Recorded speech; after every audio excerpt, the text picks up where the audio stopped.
Confederates have prepared this position also for these men. They've taken off the planks of the bridge that goes across the mill race.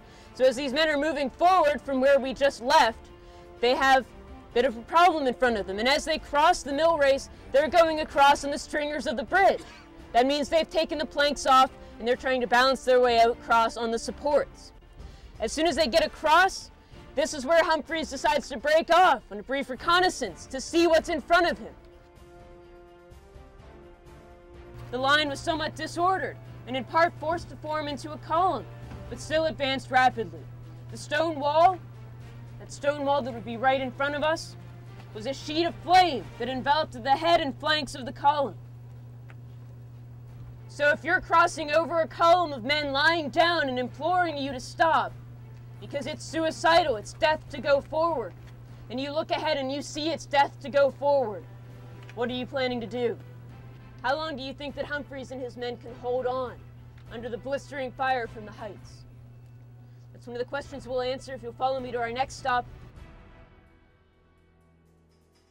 So here, there are men from all of the former attacks bogged down, imploring the men not to go forward. We're stopped also by an important landmark here, the Stratton House, which looks a little bit different than it did then, but it is a wartime home.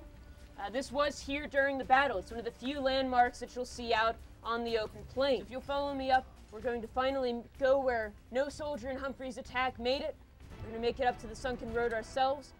So we'll finally be out of the streets.